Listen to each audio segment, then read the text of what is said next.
Olá, Cassiano Bittencourt aqui, só para vocês saberem o que eu falo aqui, eu faço aqui pura e simplesmente a minha forma de investir, as minhas opiniões sobre investimento, não é de qualquer forma, modo, em geral, indicação de compra ou venda de qualquer ativo do mercado financeiro. E agora o vídeo, valeu! Olá, Cassiano Bittencourt, pelo Visão Estrategista neste momento, para fazer análise da Serena, tá? A antiga Ômega Energia, que era a antiga Ômega Geração, tá? A operação de geração de energia e desenvolvimento de projetos renováveis, maior parte eólica. Agora a gente vai comentar ali para o final com alguma possibilidade de armazenamento, tá? De baterias de grande porte. Temos aí operação em cenário mais apertado por alguns fatores específicos, tá? Especialmente ali safra de ventos consideravelmente abaixo da média que a gente vai ver na frente aí. Mas nada que justifique a precificação do ativo, que teve um crescimento absurdo desde o IPO, e a precificação está chegando perto daqueles preços da época do IPO. Tá? A estrutura acionária na tela, apenas para informação, para o pause. Evolução do preço desde a última análise, com forte queda no período, tá? Absurdamente descontado, levando em consideração justamente a estrutura da operação, que veio crescendo. Se não me engano, o EBITDA está 17 vezes maior do que tínhamos no IPO, e a precificação está começando a chegar perto da precificação naquele período. Tá? Começando com os comentários da gestão na tela sobre o terceiro trimestre de 2024. Para o pause, tá? As partes que eu vejo ali como mais relevantes sublinhadas, certo? Com marca-texto aí. Mesmo com resultado mais fraco, a operação sente que dá para manter o guidance, tá? Mostrando confiança da gestão no quarto trimestre de 2024, que deve ser um trimestre consideravelmente mais forte. Na sequência, o projeto em desenvolvimento de geração distribuída, tá? Com um peso muito menor do que os projetos anteriores, tá? Sem novidade com relação à evolução ali no cluster Goodnight. A gente teve um pouco mais de informação sobre o funding no trimestre passado, agora a gente tem um momento de espera aí sem informação sobre isso. Isso dito, a gente passa ao due diligence.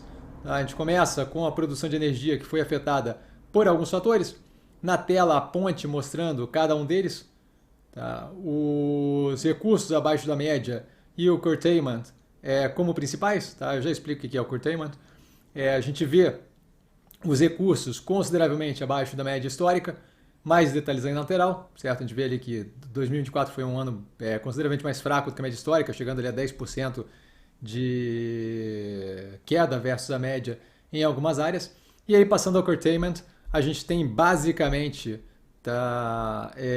o órgão controlador pedindo para parar um pouco a geração de energia por uma dinâmica de oferta momentânea, excedendo a capacidade de escoamento, que gera justamente a perda dessa energia. Né? A gente tem, eu comentei várias vezes no canal justamente a questão de baterias, por exemplo, garantiria especialmente esse tipo de coisa, que esse tipo de coisa deixasse de ser um problema. Certo? Eu tenho uma bateria que eu posso usar como buffer, como o lugar para guardar energia durante esses períodos que eu preciso de menos na rede elétrica. Eu começo a ter um planejamento muito melhor de como tocar a rede energética do país. Tá? Na tela aí mais detalhes. No operacional financeiro, a gente tem avaliação ano contra ano, sempre, tá? Por sazonalidade presente. Lucro bruto de energia ajustado, crescimento de 6% ano contra ano, mesmo com a redução ali na produção. Tá? O EBITDA ajustado no 0 a 0 versus o mesmo período do passado, o que causa justamente uma queda de margem, ainda em níveis muito robustos, em 72,6%, mas vindo de 77,1% no mesmo período no passado. O lucro líquido com uma queda mais agressiva de 55%. Tá? Aqui vale a abertura de alguns pontos. Primeiro, o EBITDA para o fluxo de caixa na tela, mostrando forte capacidade de geração de caixa livre. Tá? E ali a gente tem o detalhamento dos fatores pontuais que reduziram o EBITDA em grande quantidade. Né? A gente teria um EBITDA de 500 não sei quantos milhões de reais, ao invés dos 400 e pouco que a gente teve nesse período. Tá? E em segundo ponto, a gente tem a queda no lucro líquido, tá? Que é aproximadamente ali se não me engano, uns 60 milhões de queda, que se vê fortemente justificada pelo aumento da despesa com juros, tá? Que tem um delta aí de juros pagos de 66,2 milhões. Se você tirar ali um delta do aumento do juros recebido, você tem aí um resultado aí que justifica grande parte da queda no lucro. Tá? Não vejo como uma questão estruturalmente negativa ou problemática para a operação. Tá? Negativa obviamente mas não vejo como problemática. A alavancagem da parte operacional, do braço operacional, com leve aumento, tá indo para 2,8 vezes dívida líquida sobre EBITDA versus 2,7 vezes no trimestre anterior, com um cronograma bem alinhado. Quando a gente olha o consolidado, virtualmente instável em 4,8 vezes dívida líquida sobre EBITDA, nada que seja muito pesado para uma operação desse nível, tá? Com o custo médio da dívida em níveis bem positivos. Tá? Em possibilidades aí, e aí justamente é o ponto que eu queria comentar, que foi comentado na teleconferência, tá? A gente tem a gestão ali tendo interesse ali, se sentindo estimulada pela possibilidade de avaliar a construção de bateria aqui no Brasil. Tá? A gente deve ter aí um leilão, eles devem observar o leilão podendo vir a participar. Quanto tempo isso vai levar aqui ou não, aí é outros 500, mas que faz sentido para o sistema energético do Brasil, faz. A questão é muito mais a burocracia do governo que qualquer outra coisa. É briga de interesse também. Né? Você tem, uma vez que você começa a ter um sistema ali com bateria, você começa a ter uma inutilização de termoelétrica. Né? Não tem mais necessidade daquela energia mais cara.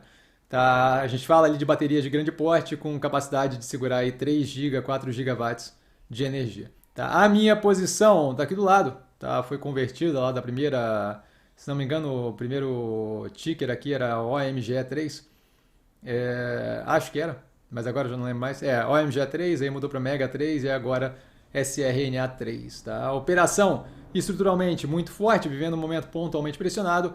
A gente tem aí a continuidade do foco em redução de alavancagem, expansão do cluster nos Estados Unidos, podendo ter aquela questão ali de bateria nesse meio do caminho, nesse ínterim. Tá? A longo prazo muito alinhado, eu acho que está bem alinhado aqui com a dinâmica que a gente vê para infraestrutura elétrica, não só no Brasil, mas lá fora também.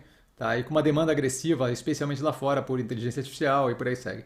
Tá? Feliz com as expansões e seriedade da gestão, nenhum racional para o preço, ainda muito descontado, chegando ali próximo de níveis do IPO, e a gente tem o ativo aí com EBITDA 17 vezes maior. Se não me engano é esse o número, tem uma análise aí que mostra, tá? Mas 17 vezes maior do que o EBITDA que ela tinha durante o IPO, hoje em dia com dívida muito controlada, zero de racional para aquilo ali. Tá? E dúvida? Dúvida está sempre no Instagram, @investircomsim. Só ir lá falar comigo, não trago a pessoa amada, mas estou sempre lá tirando dúvida e vale lembrar que quem aprende a pensar bolsa opera como um mero detalhe. Um grande beijo a todo mundo e nos vemos aí na próxima análise e o Movimentos da Semana. E hoje a gente fecha o portfólio. Valeu, galera. Beijão.